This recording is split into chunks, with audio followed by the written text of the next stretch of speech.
So one of the cool things about League One Volleyball and the return to America of some of our international players is the reemergence of the American volleyball consciousness of one McKenzie Adams, who we had forgotten about kind of like over the last decade. And how good you are and how cool this must be for you, who has been so well traveled. I think that might even be understating it, to be doing what you're doing. Yeah, it's been a blessing, honestly. For the last 10 years, as you said, I've been overseas. And it's interesting because I'll come back and I'll do camps and stuff, and I don't think people really know who I am anymore. Because I've No, been it's out, true. yeah, I've been out of the States for so long. I don't play on the national team, so how are they supposed to know who I am? Because being overseas, not a lot of kids know that you can watch the games. Not a lot of kids know about what's going on over there. So coming back and being part of this, being part of Love has been such a big thing for me. Not only just like for my own personal, like, hey, like, look, I'm still doing this, like to show my family, to show my friends, but also just to bring volleyball back to the States in a big form. So. Yeah, well, the other thing too is, and the reason why we're talking to Mackenzie is because number one, she's having a great season, and number two, the team for which she's doing it, Love Atlanta, holds a three-game lead in League One volleyball. Which I think, if you had asked us a couple of months ago, was that even possible, and we would have said no, that's so far fetched. But I have theories there. Um, so you're from Texas, Yeah.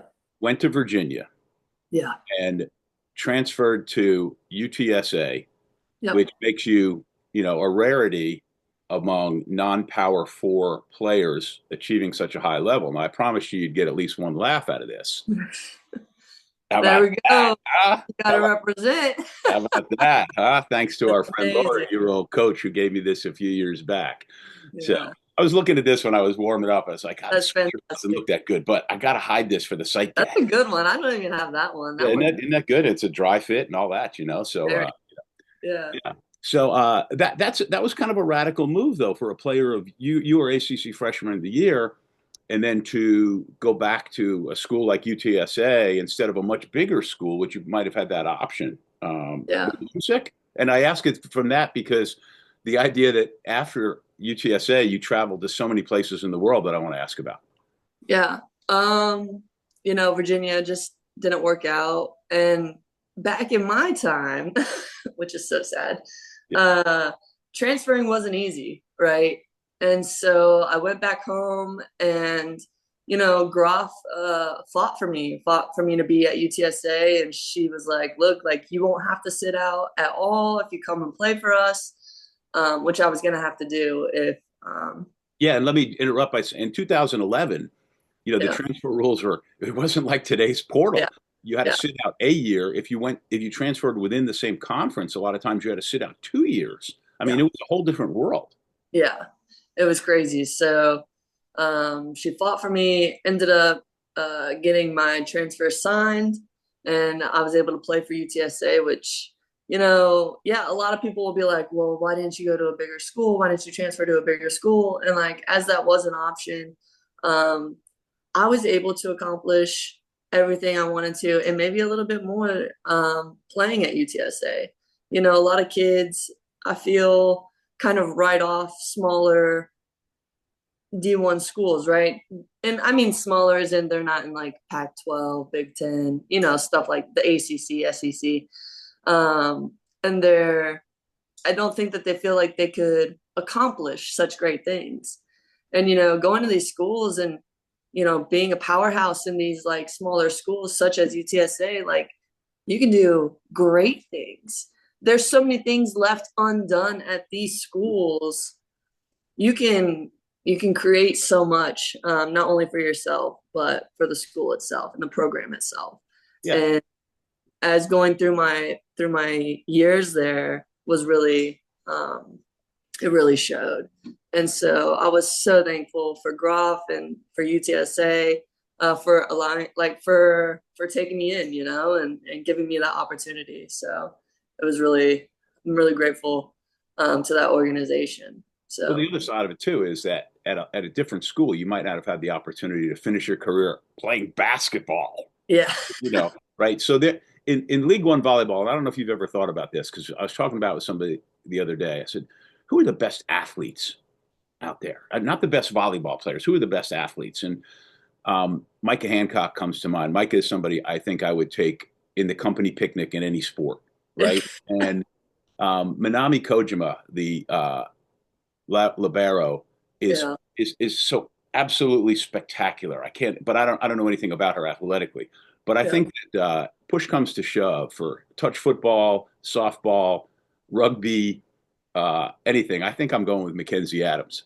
Yeah. Thank you. I mean, yeah, I love all sports. I played all sports growing up. I played baseball, soccer, anything that like I could throw or kick, I was doing. So, What was it like for a kid from Texas to get out of UTSA though? And then, I'm looking at your resume here. I mean, a quick stop in Puerto Rico, then a couple of years in Germany, Italy, Turkey, back to Italy, and most recently, I guess last year, did you spend half the year in Japan and then finished up in Puerto Rico? yeah, I went for the season of Japan, which ended up being a shorter one, and then when I was finished there, ended up in Puerto Rico to play in the playoffs. So Yeah, but I mean, you've seen the world.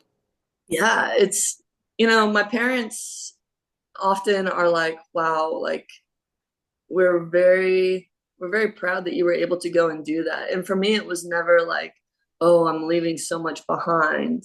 It was always like, "Oh, there's so much in front of me." I have an opportunity to go to play and to do what I love to do every single day.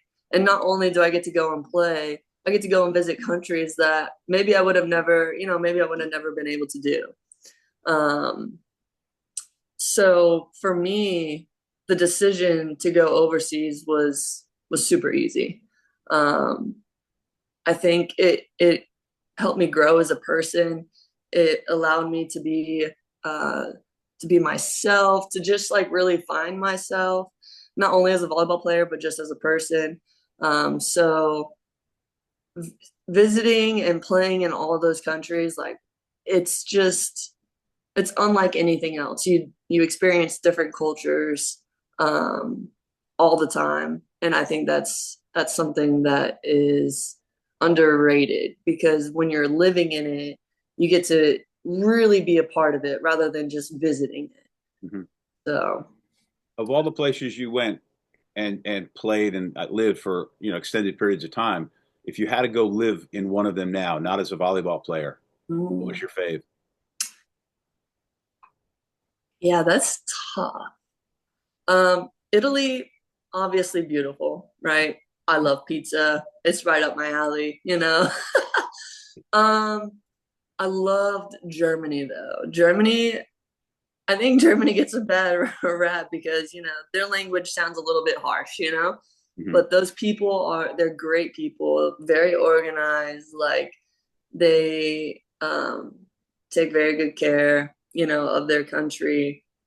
Um, yeah, so it's really close between Italy and Germany. Italy also, like I said, beautiful country, people so friendly. They really want to help you. Will bring you in to their family, and it's like you're their own. So just, I mean, different things, but those two would be top for sure. Let's transition to Love Atlanta, where you guys lost your first match and Yeah, then cranked out, I think it was 8 victories in a row in yeah, regular season play. And then you've developed a pretty good rivalry with Love Houston, who you lost to in the Love Classic finals. And then the other day, and I think this is a credit to your team about, pulled a reverse sweep on you, but you guys came back and won again, and your lead is now 3 in the league. I have theories to why I think Atlanta's doing so well, but I want to hear what you have to say.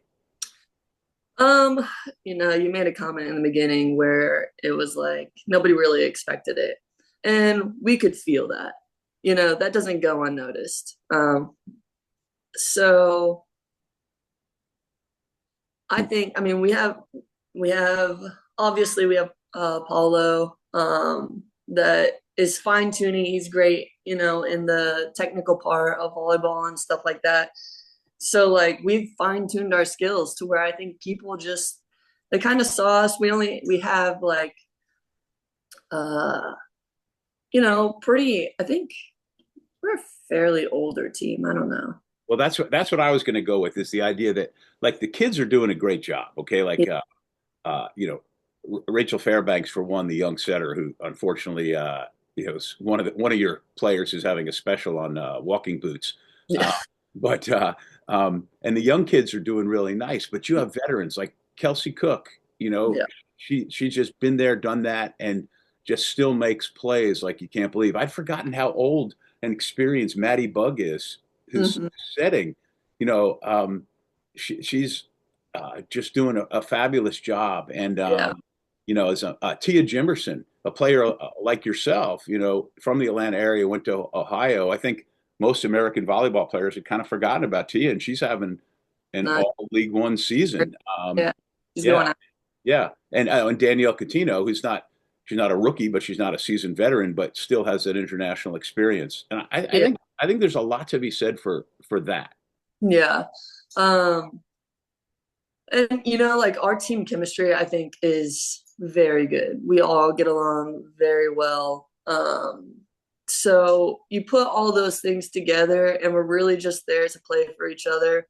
And I think that helps a lot. Like we're able to rally around each other, um, and come together. And when one person's maybe not having the day, we definitely have others that we can lean on. So that's a big deal too. Yeah. This coming weekend, there's a lot on the line. You play Love Houston again, that's become really fun that this rivalry is there. I mean, in that team, with a couple of Olympians and Micah Hancock and Jordan Thompson getting big production out of young players and Yeah. playing really well. This is an important weekend for you guys because you play Friday against them and then Saturday against Salt Lake, who you've had, interesting times with as Yeah. well. Yeah. Thoughts about moving forward. Yeah. I mean, this last time we played Houston, those first two sets, we seemed like we had it all together. And they fought back. And I think that's where we have to get better in is just keeping that resilience up, keeping that fight, not letting their game affect our game. Um, so that's going to be a big one. Salt Lake, they always come out, and you're just never sure what you're going to get. So just making sure that our mind is right and that we're keeping what we're doing, you know, consistent. I think that's the biggest thing is sometimes we let outside factors affect us. And that's our biggest demise right now. All right, we call this 900 seconds, which is 15 minutes, and I think we're down inside of 100 seconds here on this.